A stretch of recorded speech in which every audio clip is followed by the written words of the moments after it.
Okay, this is poonDemonicEgg and Seaal. We're doing a live tutorial on how to carry in Bronze League.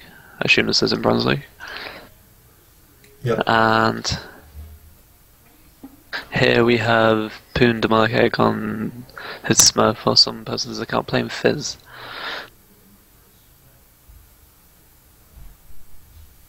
So yeah, take it away. So pretty much the reason I'm doing Fizz this week is because Alex and Ocelot played Fizz in LCS last week, and he's actually getting picked in solo queue now because just because they saw it in LCS, and a lot of people don't really know what Fizz does. So this will it'll be like a champion spotlight while showing you like how to play Fizz.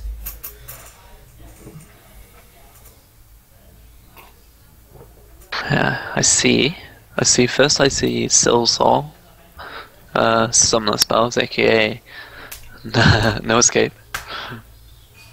Yeah, you can, when you play Fizz, he's actually okay in top lane too, but when you play him in mid lane, you can actually use barrier instead of flash because you have Q and E, which helps you escape.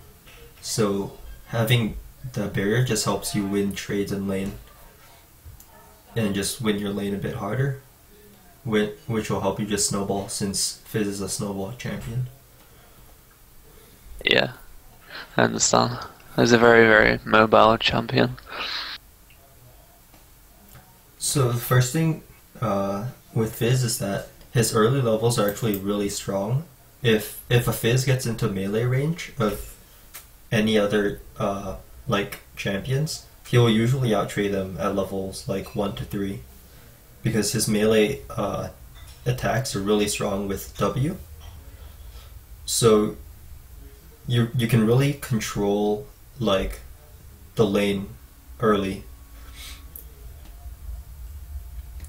So since Katarina is farming from range, I'm just waiting until she gets into range of my dash, and when I'm in dash range with Fizz, I can outtrade her. Like when you dash onto someone with Fizz, you want to just auto attack them over and over again, because AP mids usually need level 3 to do decent damage with a level 2 spell, where Fizz has strong auto attacks at level 1. So if you go in on them at level 1 to 2, it lets you outtrade them because they haven't really leveled up any spells yet.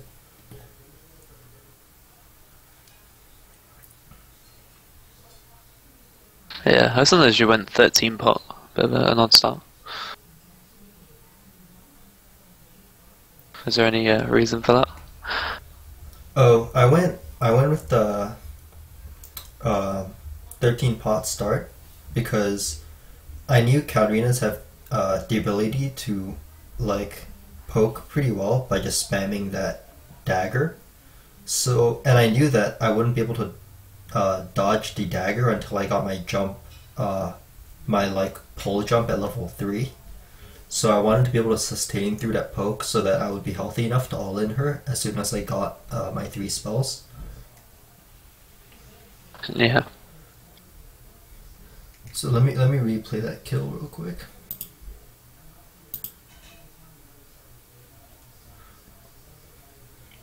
So once I have my jump as Fizz, I know that I can easily win trades with Katarina because a lot of her damage is based on detonating her like mark on me, kind of like how Akali works. And this method works with Akali too. And what you do is when her dagger's on cooldown or she throws at you, you just need to dodge it and then land on her and continue fighting. Like if an Akali throws a mark at me and I jump onto her, the mark doesn't hit me and she won't have anything to detonate, so I'll actually win that trade. Yeah, just to clarify, what it means is his E ability, playful trickster. When you use it, any projectiles that are currently on the way to you get popped, as in they just disappear and they don't hit you. So you can do it with any projectile ability, any like auto attacks and stuff like that, like ranged auto attacks. You can dodge them as well. And it also makes you like untargetable for a very brief period of time, so you can dodge things like Calf Assault and any grain like ground targeted ability as well. Yeah, I actually use it to tower dive a lot when I have blue buff. I think you'll see that later in this video. So now that I've gotten the first kill, I'm just zoning Katarina because I've already snowballed ahead of her.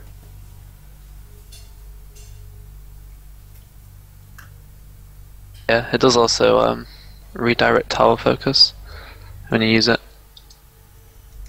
Yep, so right there I just dove in on Katarina, and when the tower was about to shoot me I just jumped out and took no tower damage.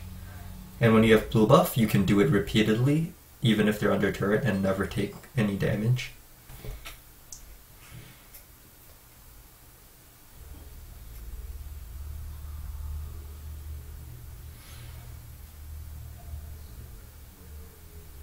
So the reason I bought 2 Doran rings is Fizz's mana costs are actually quite high. The jump uses a good amount of mana, and that's very core to Fizz's combos. So getting the 2 Doran rings early helps me just not have to worry about mana so much, and I can just continue trading in lane.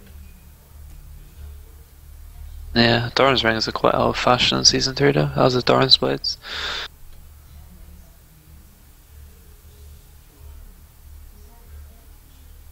The nice thing about Doran rings I like is the new passive they got in Season 3. It gives you a lot of mana back. You get mana back for every minion you kill, so if you're CSing well, you just stay at like full mana.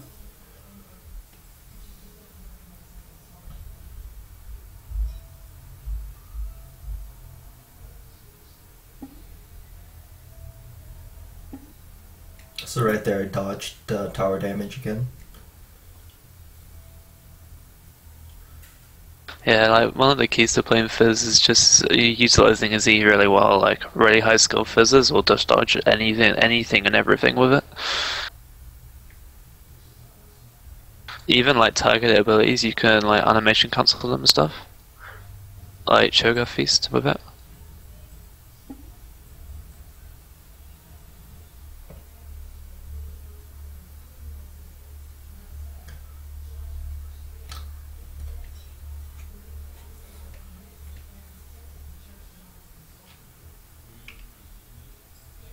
Here we actually see him roaming down to bot lane. Fizz is a really strong roamer, just because of his mobility and his like, if he lands this shark, it's pretty much like a guaranteed kill. So I chose not to dive in there because they weren't pushed out. Just because you roam, you don't have to do a gank. Like if it looks like a bad idea, you can just leave. It's better than diving and giving up kills. Another reason Fizz is so good at roaming is that his E, if you only tap it once, it has a pretty big AoE splash range, so you can clear entire creep waves with it, and just push your lane and then roam. Yeah. Let's talk a little bit about the skill play. Why do you max E? Because Season 2 Fizz was really like max W first, and then Q. Okay, so the reason I max E first is it lowers the cooldown, which is huge because it just lets you do more in lane. Like if you have it at level 1, it means if after using a combo, your opponent is free to just bully you for a really long time because you can't do much without E. And the other thing is, since I'm not running flash, it just leaves my escapes like option like open a lot more.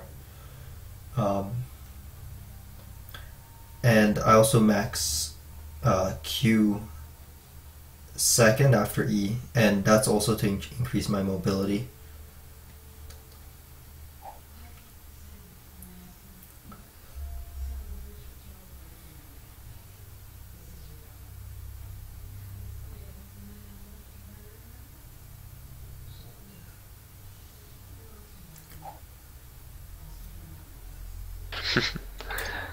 And way too deep there. think you can take advantage of Fizz is he has his dots, which you combine with Ignite, you can kill people like that. He didn't even have to use his E onto Katarina, could have just backed out, she still would have died. Yeah, Fizz's W has a passive. Even when it's not activated, when you attack someone, it puts a bleed on them that does more damage based on how much health they're missing. So it's kind of like damage over time execute. So, and it works even when W is not active. So everything you do is like a mini execute. It's pretty cool. Yeah. It also reduces healing when it's activated.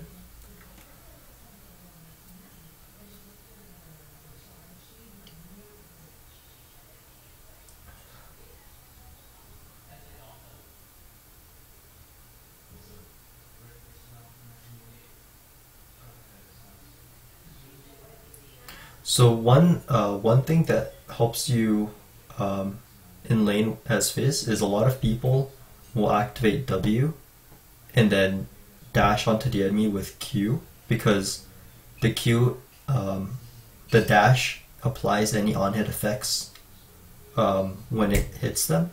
So people activate the W first so the Q does more damage. The problem with that is when you activate W, people see that in lane, like your trident glows, so they back off until it wears off, then you're on cooldowns and you won't be able to do your combo for a while. What you want to do is actually dash onto them and mid-dash activate W, that way they can't prepare for it. Yeah, it's pretty standard. Fizz play takes a little bit of getting used to it, the like finger movements and knowing you've actually queued. Yeah, but it just hides your play a lot more. Exactly. Yeah, with Q applying on the hit effects as well makes Fizz very powerful Sheen / Lichbane user. That's why I did Sheen first, because it gives him just a lot more increased burst. And when his Q's are max level, it's like it's pretty short cooldown as well. Yeah, I actually max W first when I'm in top lane, because I'll usually run Flash, and a lot of top laners are melee champions, and a Fizz with max W will actually out-trade a lot of bruisers. Like, I have killed Olaf's at level 1 or 2 just because I maxed. Like, I just start with W, and it just does stupid amounts of damage early game. Yeah, you see how powerful he is when Kha'Zix jumps in, just sees out, like literally didn't touch him, and just turn around and kill Katarina with Nocturne's help. Fizz surprising is actually a really good candidate for red buff as well, compared to most mages, because of the amount, like, the fact that auto attacking is a big part of his like combo. Yeah, he's kind of like Kassadin. Like, a really good Kassadin will actually jump in and continue auto attacking with W activated in team fights. And that's kind of like Fizz. Like, if you're not getting targeted, your auto attacks will continue doing a lot of damage, unlike other mages. Yeah.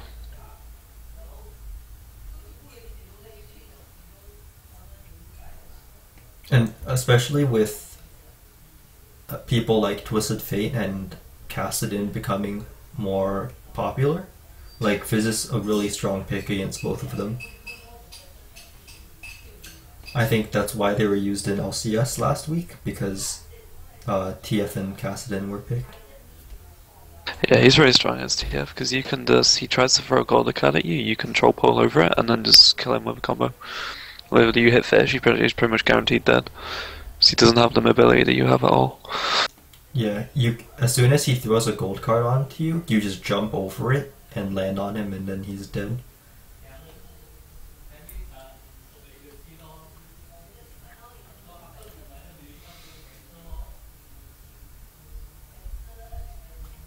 Who would you pick in mid lane against Fizz if you want to counter Fizz? Against Fizz, strong picks like let's see. Rise is like a skill matchup. A really good Fizz can actually counter Rise. So, but on champion select, like it says Rise counters Fizz, but that's not entirely true. What I would pick against Fizz is just people that can just bully him or snare him, like when he jumps onto you. So people like Zyra is actually really good against Fizz because Zyra's kit is just based on keeping people off her. Like if Fizz jumps onto you, she just throws out like snares and slow plants, and the plants just slow you while you're chasing Zyra around, not doing any damage. Another strong pick is Kale, because as soon as you dash onto Kale, Kale just slows you and kites you, and her ultimate counters your shark perfectly. She just activates it right before the shark pops up, and it just negates a huge amount of your damage. So your shark is pretty much useless in team fights because Kale can ult whoever you shark.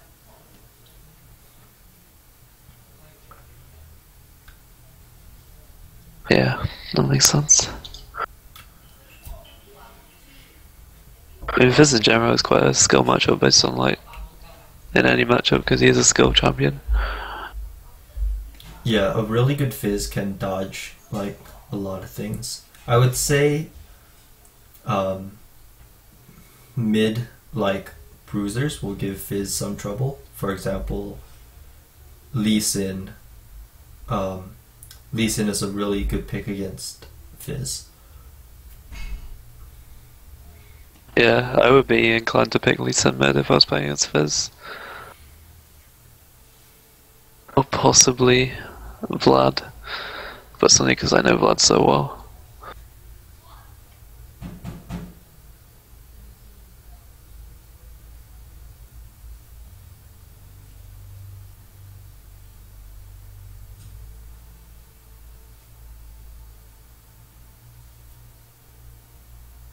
So Fizz with blue buff, it's just really hard to catch him.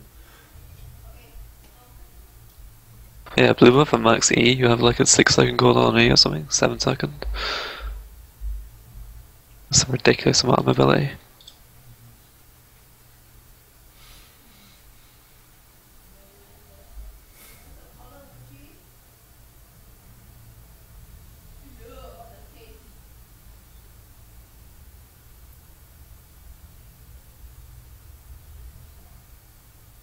Another champion that gives Fizz a lot of trouble is Olaf. I've encountered this when I played Fizz top because it's Olaf just needs to max E first, and it just gives Fizz like crazy amounts of trouble farming whenever you try to farm in melee range. So Fizz is definitely a safer pick in mid.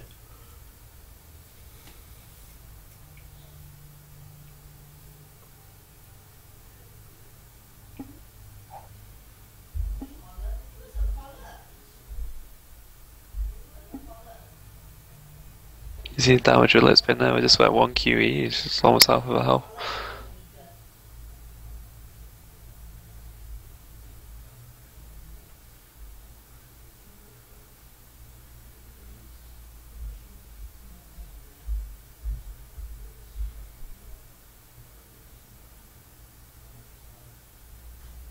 So yeah, with a maxed E, just look at that wave clear. It's really good on Fizz.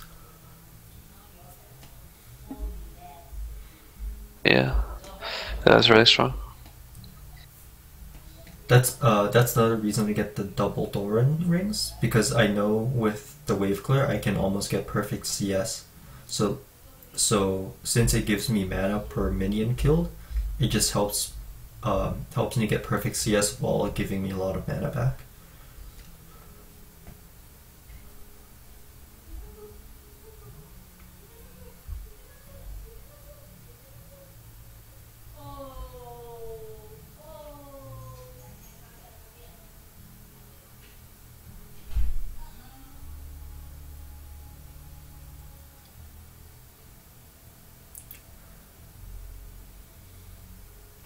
The shark is I think with blue buff it goes down to about a 60-second cooldown.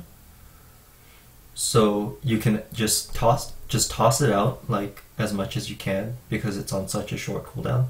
A lot of people try to save it, but you can actually just like throw it out, do damage, and then like even if you don't want to engage, you just like pokes them down and lets you take like an objective somewhere else, and it'll be up again. A lot of people just hold on to it and never really use it, and it just limits like they're trying to always land a perfect shark and they end up just never using it.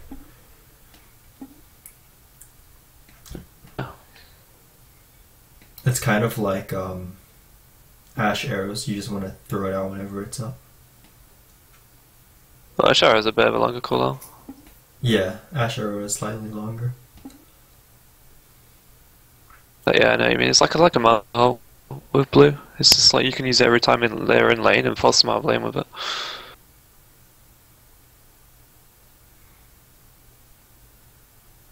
So Fizz is also really good at taking turrets because of Lich Bane. You just activate your W and you just start melting turrets.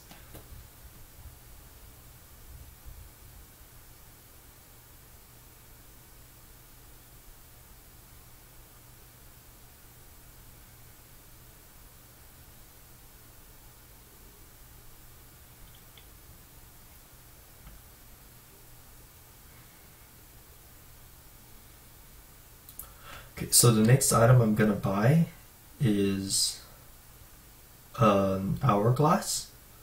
A lot of people ask me like why I get hourglass instead of death cap, because they obviously look at the death cap and they're like, death cap gives you more damage so you can burst people.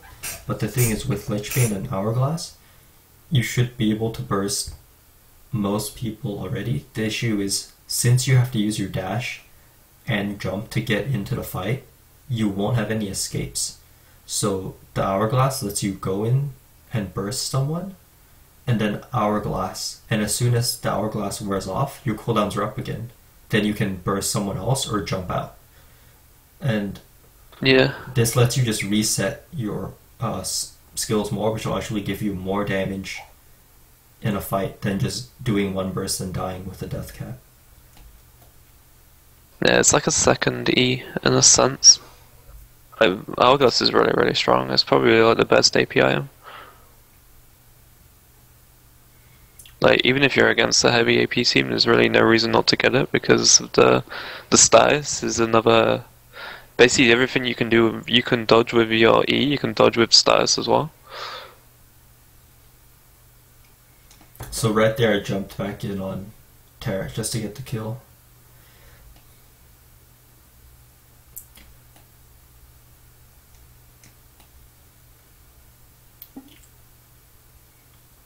There's no barrier. Yeah. I actually didn't know he would be in range to use W there.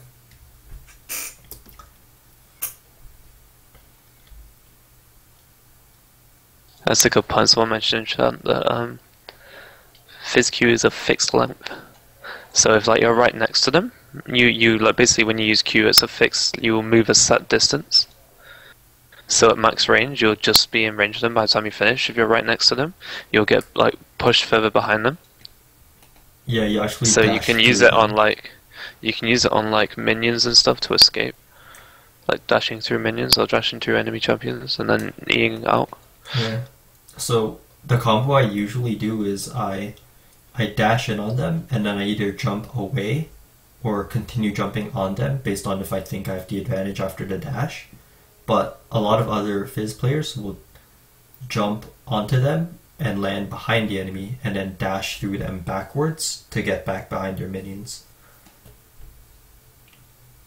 And deciding which combo to use is just based on the matchup and how you feel your lane is going.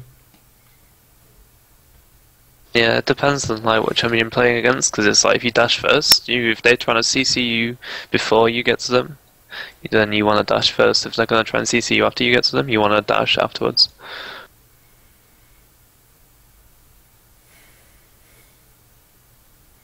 Just kind of like that showcasing Fizz's burst. Like, pretty much like 3-shot Draven now. Yeah. Once Fizz snowballs, he can burst even just the tanks on the enemy team. Yeah, like you didn't even need ult ever, because even if you go away, like you have so much mobility.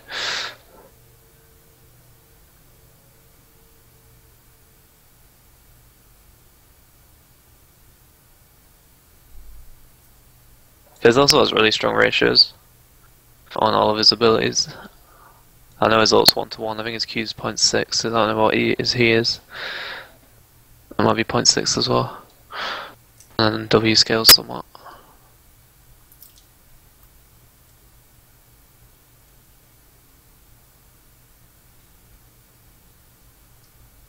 Fizz is also a really good job with his solo Q, because you can really get under people's skin. Like you can be really annoying and just poke people on the tower, and then the tower will even hit you, and that'll really like annoy people. I got a question from Blacklights1111 saying, does Fizz fall off because he's melee?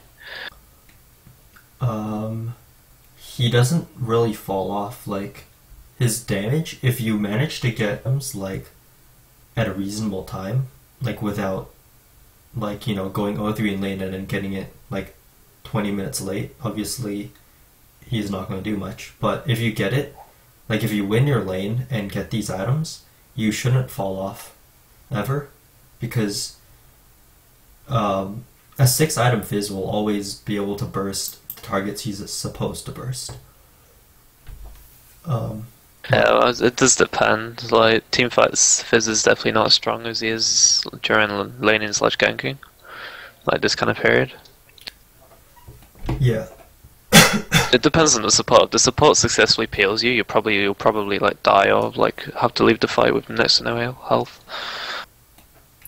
One thing that helps Fizz in teamfights is a lot of people throw the shark out as like an initiate. But you only want to, like, you can let them initiate and wait for the fight to kind of start and become like a mess, and then you just hop over their tank line, land on their AD carry or AP carry, and then just like throw a shark like right onto them. And this will help you take out the enemy like targets a lot easier than just like initiating with the shark and having it land on the tank, and then the tank just walks away from the rest of the team and you end up doing no damage with your ult. Yeah, that makes sense. Obviously you can, if they're the arrow position, like the ADC's out position, where you can just go for the big shark play. Yeah. So it's a lot easier. Like, if you notice, a lot of the times I throw a shark, I'll make sure I'm close to them first, so I'll dash onto them or jump onto them before I shark. That way I don't miss it. See right there, he used shark first, because Draven was out of position. Kind of funny, Zhonya zing while KLO'd.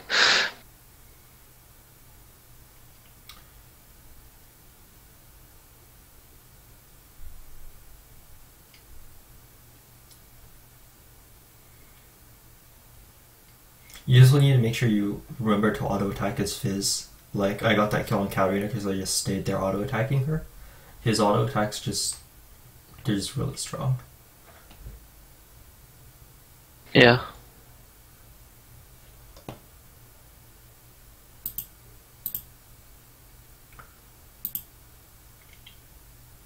So after my hourglass, I go for a void staff, because by this point of the game, if you won lane, then you're going to be bursting people as Fizz. That means they're building MR, and if they have like a Negatron cloak, the void staff gives you more damage than a death cap. So this is why this is your next item after hourglass. Yeah, death cap is really not a required item on any major ult anymore. Yeah, hourglass and DFG got really buffed in season 3. Yeah, you also have things like Leander is just stupid strong. Do you go for Landers at some point in Fizz? It seemed like it would make a lot of sense on him. I'll build it on like top lane Fizz because the bonus health helps me lane, but I usually don't get it as much in mid lane because I just go for the straight burst. Just getting the raw AP helps you burst a bit harder. Like Lichbane and Zhonya's are obviously just like better options. So I could get Leandri's as like a 6th item on Fizz, but you just usually don't see it.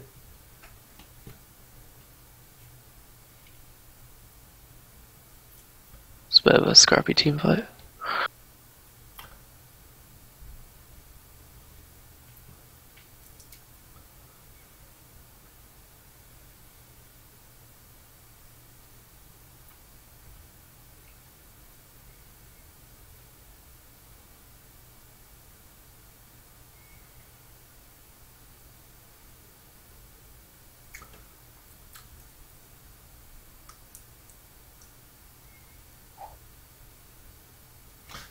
So you, from the last fight where I died, you can see like Volibear's getting pretty tanky. He has a Warmogs, so if I waste all my burst on him, then I'll have nothing left for the rest of the team. So this is where you really need to just make sure you land your sharks properly so that it's not on the tank line. Yeah, you gotta play it like every other assassin and hit the right targets at the right time. Yeah, the way you play assassins is a lot of people just kind of like go in and they just blow all their cooldowns like as soon as possible. But sometimes it's better to just wait 1 or 2 seconds so that you can get a cleaner shot at the proper targets.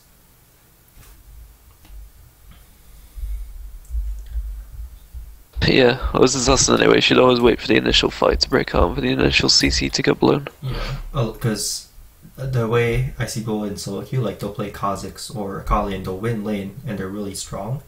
But as soon as teamfight starts, they just like jump in first and instantly die. And yeah, and then they initiate and it's just... that.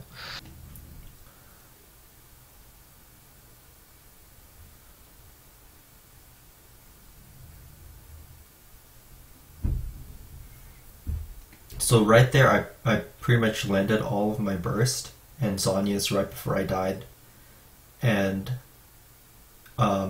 since they wasted like so many things trying to kill me, my team just cleaned up.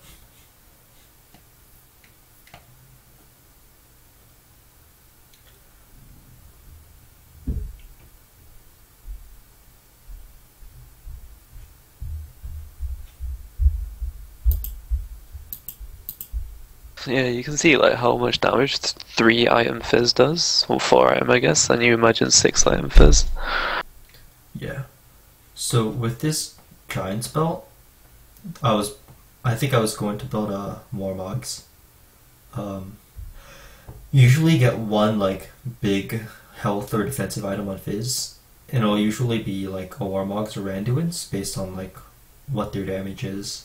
The reason you build this is so that after your burst, you can stand there and use your auto attacks and continue doing damage in a fight. And this health item actually helps Fizz fall off less late game because you'll have sustained damage instead of just like bursting and dying. Yeah, defense indirectly increases your offense, especially on someone like Fizz. If you can get one more round of cooldowns off, that's a lot more damage. Exactly. So right there I just jumped over the wall to kill Draven. Knowing which walls you can jump over is really useful when you play characters like Fizz or Nidalee. Like, one good way to just like learn these characters at the very start, just like create a custom game and just like jump around the whole map just to see what you can jump over. And this will just help you make plays in games because you'll be like, oh, I could catch this guy instead of just walking away.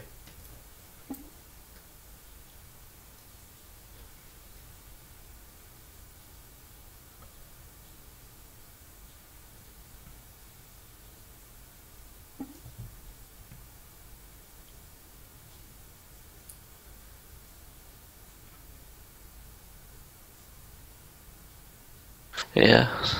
Still talk a little bit more about the game. Pretty standard play there. No, there's 36 minutes in the game. They kill 2 people, so free Baron. Gonna get those objectives.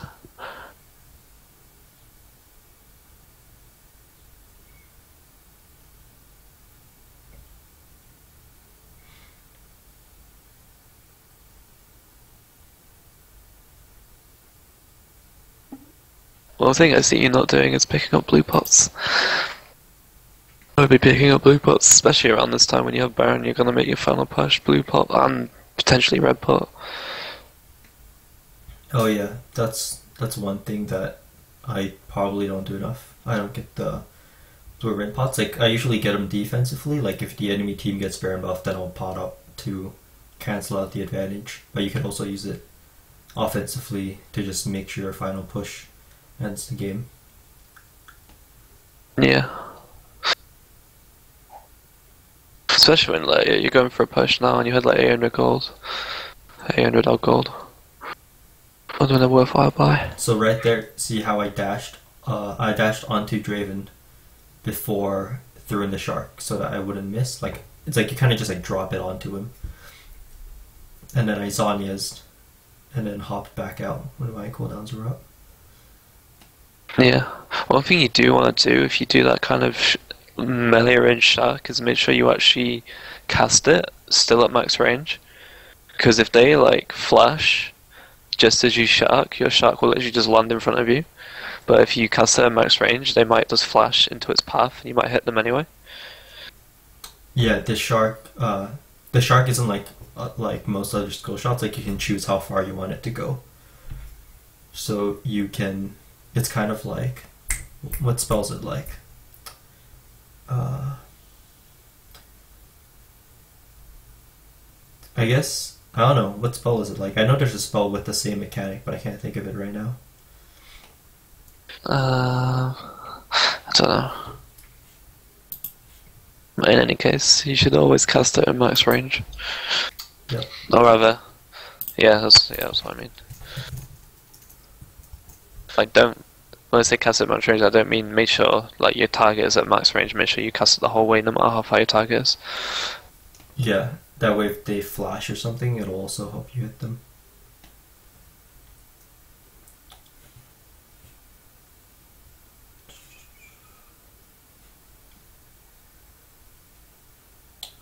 Alright. Streamception. Is that it? Sounds like it's it. That's it with Fizz. Just a brief rundown, kind of overview of how to play Fizz. See him being flavor of the month quite soon, maybe. I don't know. It depends on which more he gets played in LCS, I guess. Yeah, I mean, with the way people are picking him in Europe, I could see him becoming quite popular. Especially Fizz has always been a popular pick in Europe, though. Honestly, Yeah. like NA just never used him, and Europe always used him. But now that He was now a that Europe top tier ban in LCS season 2. Yeah, now that Europe LCS is being like streamed, people in NA are gonna watch it, and yeah, people are gonna like just watch Europe LCS and bring it into NA now. And he's just such a good pick against like popular picks in NA like TF. So he's gonna move up quite soon. Like in some tier lists is quite low, but you need to remember like tier lists are just like based on flavor of the month. So if Fizz counters the flavor of the month, then he's gonna jump up.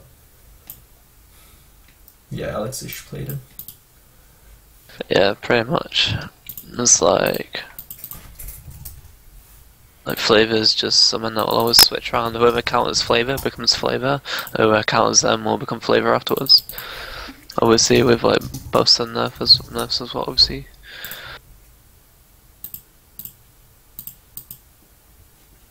But anyway, if you haven't got anything more to say, Yeah, I'm gonna stop this and it'll be not on yet. YouTube. Not yet. Dude, don't stop. Alright, it's not stopped. Good. I'll do a proper outro. God. So yeah, this was poonDemonicEgg and Seaal, giving you a kind of hybrid how to play Fizz, a little bit of bronze yellow as well, throwing an epic up measure. If you liked it, if you enjoyed it, sorry, please like the video. If you haven't already, subscribe to our YouTube channel. If you're not part of the ELO Heaven community, feel free to check us out. Our website link is on our channel. And we'll see you guys